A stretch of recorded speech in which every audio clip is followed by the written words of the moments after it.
আমার ছেলে কোটা আন্দোলনে শহীদ হয়েছে, সরাসরি পুলিশ গুলি করে হত্যা করছে।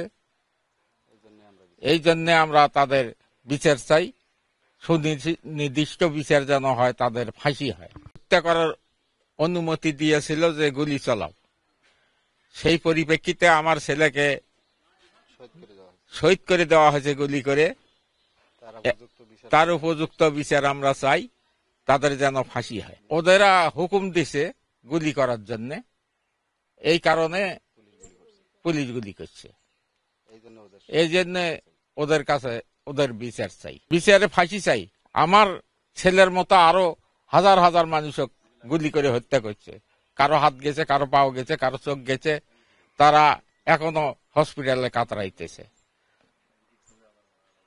তাদের জীবন নির্বাহ কিভাবে হয়, মা বাপের কি কামাই করে খিলেবি, এখন তাদের এই সংকট বেশি। আমার চাই রায় চাই, ওই ভারতত পালে গেছে শেখ হাসিনা, যার সঙ্গভঙ্গ যারা মন্ত্রী ছিল, ছেলে বাংলার মাটিতে নিয়ে এসে তাদের ফাঁসি কাজ করার ফাঁসি কাস্টমে ঝুলার দাবি করি আমি সরকারের কাছে।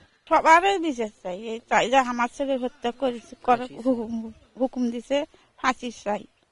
হাসিনা শুধু রায় ঘোষণা করলে হবে না, শেখ হাসিনা এবং তার দোসরেরা এই দীর্ঘ দিন যে স্বৈরাচারী সিস্টেমের মাধ্যমে গুম খুন, সর্বশেষ জুলাই বিপ্লবে মানুষদেরকে নির্মমভাবে হত্যা করে একটা মানবতা বিরোধী অপরাধের চূড়ান্ত পর্যায়ে চলে গেছে। তাই আজকে প্রথম রায় শুধু রায় ঘোষণা করলে হবে না, শেখ হাসিনাকে এই দেশের মাটিতে এনে বিচার কার্যকর করতে হবে। আবু সাইদ যেভাবে শহীদ হয়েছে, এটা শুধু বাংলাদেশ না, ওয়াল বিশ্ববাসী এটা দেখেছেন। ভিডিও ফুটেজে প্রকাশ্য পুলিশ তাকে গুলি করে হত্যা করেছে এবং শহীদ করে দেওয়া হয়েছে। এটা আসলে তৎকালীন যে আওয়ামী লীগ সরকার ছিল, স্বৈরাচার যে শেখ হাসিনা এবং তার মন্ত্রী পরিষদের যারা আসিল, মন্ত্রী পরিষদে তাদের নির্দেশে, শেখ হাসিনা সহ এবং মন্ত্রীদের নির্দেশেই এই আদেশ দেওয়া হয়েছিল। পুলিশ তাতে সাহস করে তারা গুলি করে তাকে শহীদ করে দিয়েছে। আসলে শহীদ এই বাংলাদেশে যারা শহীদ হয়েছে, তার পরিবারগুলো বুঝতেছে যে আসলে ভাই হারানো, ছেলে হারানো, মা হারানো, বোন হারানো কত জ্বালা, কত যন্ত্রণা আমরা বুঝতে পারছি।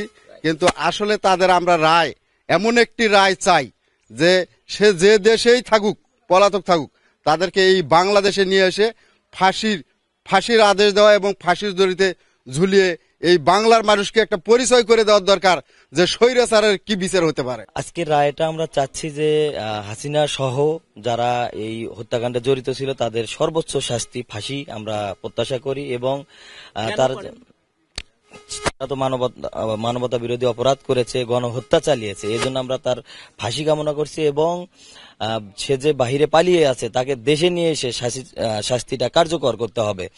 এবং যে নিরাপত্তাহীনতার কথা বলতেছে, এক্ষেত্রে আমরা অন্তর্বর্তীকালীন সরকারের প্রধান উপদেষ্টা যিনি আছেন ডক্টর মোহাম্মদ ইউনূস স্যারের কাছে আমরা আবেদন করব যে এই ফেসিবাদদের যে যারা দোসর, তারা আমরা দেখতে পাচ্ছি রাজধানী সহ দেশের বিভিন্ন স্থানে তারা গুপ্তভাবে গাড়িতে অগ্নিসংযোগ করতেছে, ককটেল বিস্ফোরণ করতেছে। আসলে এটা নিয়েই শহীদ ফ্যামিলিরা অনেক আতঙ্কে আছে। তো শহীদ ফ্যামিলি সহ সারা দেশের নিরাপত্তা নিশ্চিত করার জন্য আমাদের পক্ষ থেকে আমরা উদাত্ত আহ্বান জানাচ্ছি।